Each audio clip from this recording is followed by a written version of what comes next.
Hey! What is up, ladies and gentlemen? Well, my name is Jeremy, aka, well, come on!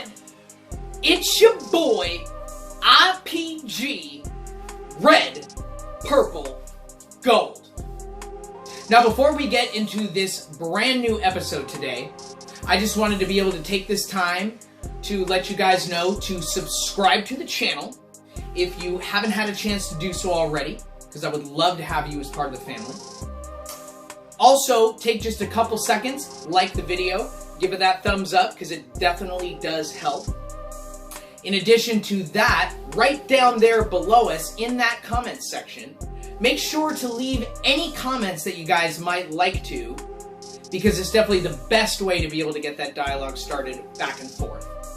And of course, as always, ding dong, it's the Bell Gang, ladies and gentlemen.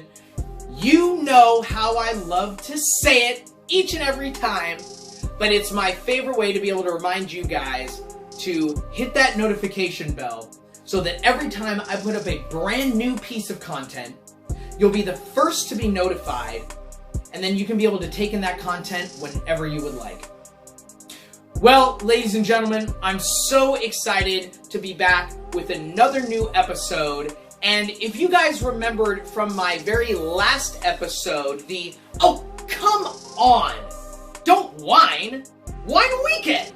If you remember from that episode, I was kind of going over the whole story about, kind of like the history and some different things of how Wine Weekend overall got started. But I had told you guys in that we actually had a really special and amazing experience at a brand new winery this year. And I wanted to do a whole showcase just on the winery, just to kind of just to say thank you for just such an amazing experience, but just also to be able to highlight and showcase the winery itself and the incredible wine that we had at that location as well. And so that's what I wanted to be able to talk about today in this brand new episode. And so basically this year for Wine Weekend 2019, we decided to add on a brand new winery that we had never been to, but in the general terms of time on Red Mountain, they're also pretty young as well. So they came onto Red Mountain right around 2013, but this was just a winery that we just had not gone to in the years since we've been doing it. So it's just sort of one of those things that, hey, why not try a new experience? And the experience that we did end up having was just amazing and incredible, and I cannot wait to tell you guys all about it. But so this year we decided to try Upchurch off the recommendation of a friend of ours, and he goes, hey, have you guys ever been to Upchurch Winery? And Jesse and I were like, no, absolutely not. That's a new place. We'll definitely put it on the list. And so Jesse had actually called up, or you guys know him just as well as my main man, Supreme Savage. And Jesse had called up the winery and had said, hey, we've got this group of about 13 people. What would be a good time for us to be able to come by? And they had an event that was going on that day. And the event was getting over around 2:30 or 3. So they said, hey, by the time 3:30 rolls around, we should be, fully done with the event. Then we should be able to handle a group of that size. And so we show up right around 3:30, and this was the last winery that we did for the day. So there's usually been a couple other wineries that we've usually ended on in the past couple of years. So this was going to be a new time for a different winery, and also going to be the last winery of the day. So that's always just makes it almost even more special, because that after this, the overall wine tasting part of the day is done from that piece. And so we showed up at Upchurch Winery right around 3:30, and just to start off, it was just an amazing experience right from the beginning, because the overall winery is just absolutely beautiful, but the grounds themselves are just incredible. They've got this really nice pond right in front of the winery overall, and they've got beautiful views of, the surrounding valley and of Red Mountain. It's just amazing. But I'm kind of one of those guys to where I am the type of person that will want to make sure that I put my best foot forward, in that idea that you can only make one first impression. Obviously, if it doesn't go well, I still am under the belief that you can be able to redeem off of that type of stuff, but you only get one first impression. And you want to try to be able to do what you can, at least in my opinion, to make any time you have a first impression with somebody a good one. And right off the bat, right when we got there, we were met by Kelsey Upchurch, who is kind of on the marketing and sales side, but also kind of one of the proprietors of the winery overall, and she's there introducing herself to the entire party, and from my aspect, it just really set the overall, you know, experience with Upchurch just right off on a great foot.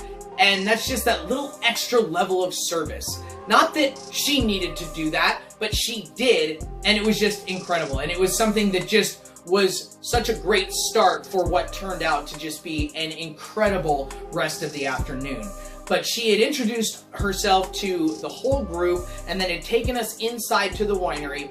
And the winery itself inside was, you know, just absolutely amazing, but it had a little bit more of a really homey industrial feel to it, which I know seems a little strange, but like they had like concrete floors, and you could see, you know, some of like you know, exposed piping and stuff like that, and I think that's just a really cool look.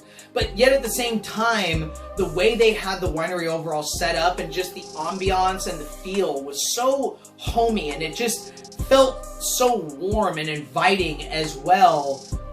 And that's just something that, you know, when you have those two types of styles, sometimes it's hard to be able to really bring through that warmth and just that really inviting feeling, you know, when you have those two different type of styles. And so we had first started off by getting kind of our first glass and just starting the overall tasting, when out of nowhere, when Kelsey was kind of talking to us and, you know, getting us ready for the tasting, here comes Chris Upchurch, who is the main proprietor and the winemaker, along with Theodora Upchurch, who's also one of the other proprietors of the winery itself. And so guys, let me just give you an idea. So just because you go to a winery, regardless of what it is or what one it is, does not automatically mean that you're going to have that opportunity to meet the winemaker, to be able to hang out with, you know, almost everybody that really kind of brought Upchurch to life. So it was just right off the bat, like, whoa, okay, here's the winemaker, hi, like, how are you doing, you know? And so then he's kind of talking with us for a minute or two, and then he goes, you know what, guys? Hey, you know what, I know you're kind of right in the middle of your tasting, but would you like me to give you a tour of the winery? Now, again, just kind of like I said about just because you're going to a winery doesn't mean you might automatically meet the winemaker. And just because you're at a winery, even if you're there for a tasting in a bigger group, does not mean that the people that are there are going to be able to give you a tour of the whole winery and be able to take you around and show you all of the different assets and the factors that kind of go along to make up your overall experience. But right off the bat, Chris was like, hey, guys, come, let me give you a tour, let me show you around, and just give you some of the history and why I feel like this place is so special. And just right off the bat, you're just like, wow, absolutely, I will take a tour of the winery from the winemaker himself. And so he takes us outside and takes us up onto like this kind of second story overall of the winery, and is just showing us the overall grounds and kind of telling us the history about Upchurch and when they came to Red Mountain. But they also, now if you're over here on the west side in the Seattle area, they also own DeLille Cellars, which is in the overall Kirkland area. So definitely go check out that location if you guys maybe are going to be, you know, over in that area before maybe you'll go back to Red Mountain or for the first time. So he gives us, you know, kind of like an overall history of the winery, and then he's pointing out like, oh, in this area over here with these grapes is where we make this varietal, and this area right here is where we planted these type of grapes that make this varietal. And he's just like showing us all this stuff. Then he takes us back inside the winery, gives us an entire tour of the inside of the winery and just all the different parts that, in a general way, when you're coming into a winery, you're probably going to come to like the front part where you're going to do the tasting. You know, you kind of have like a bigger great room in a sense, and then you're maybe going to leave. You're not always going to get this opportunity to get a tour of all of the different pieces of the winery. And so for them to just do that because of the fact was awesome. But then at the same time, for that to, again, like I said, be the winemaker himself, just made the experience even more amazing. And so after we got done with the tour, then we finished up all of the tasting for the winery. Now guys, let me also give you an idea, because simply because a winery overall has a beautiful location and the facility is just amazing, does not automatically mean that the wine is going to be good. At times it can also be like, wow, did you spend all of your money on the winery, but maybe not enough on, you know, the wine? And I'm kind of one of those type of guys to where I am going to want to have a great experience at the overall winery. But to me, it's about the wine. And when you're going there, you want to know that not only have you had a great experience with the winery, but hopefully you also have an incredible experience and find a wine that really speaks to you and really is something that your palate just kind of sings with in a way. And that's exactly what Upchurch was. So on top of having just this amazing experience of being able to meet the winemaker, to be able to interact and get to meet, you know, Theodora and Chris and Kelsey, you know, kind of the main people that, you know, helped bring Upchurch together as a winery, the wine was spectacular. And of the day overall, it was absolutely the best experience that we had, and one of my best experiences on Red Mountain for the years that we've been doing this. And so I wanted to be able to actually show you guys 2 bottles that I ended up buying from Upchurch, and just because of the fact that I thought that they were so good, and these were my favorites that we had of the day. So this is their LTL wine, and this is their 2016 Cabernet Sauvignon, and this is a Red Mountain red wine.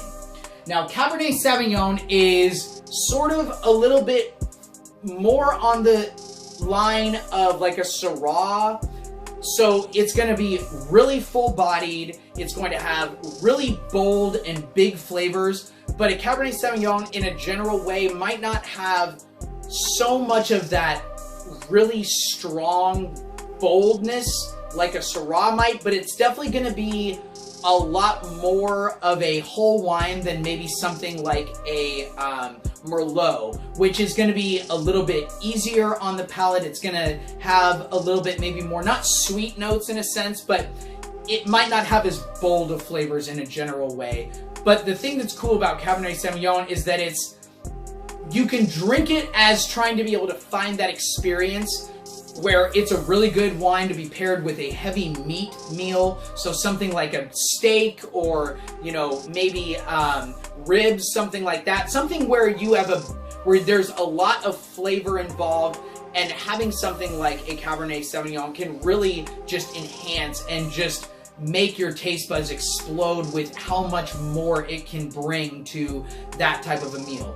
Or some Cabernet Sauvignons can also just be a great drinking table wine as well. And that's one of the reasons why I love Cab Sav so much, is because they can play both roles. But when you want to be able to have that experience of that full body, full flavor, and just something that really can enhance the taste of, you know, more rich meat, something like that, it's such a huge thing for that. But the other wine that I got was their southwest-facing 2017 Sauvignon Blanc, and this is a Yakima Valley white wine. Now, Sauvignon Blanc is an amazing type of wine because it's going to be a little bit more sweet than your Chardonnay, but it's also going to have a lot more of that taste of in the middle between something like a Gewürztraminer or a Riesling, where it might have a lot more sweet notes to where the taste of it almost seems like yes, you know you're drinking wine, but there's such that level of that taste of sugar and this extra level of sweetness that it has in there. Sauvignon Blanc kind of plays, again, a little bit more maybe to the sweet side, but an amazing wine for things like fish, you know, just a lighter meal overall, not something like a heavy meat like a steak, you know, or you know, something like ribs like I talked about with the Cabernet Sauvignon.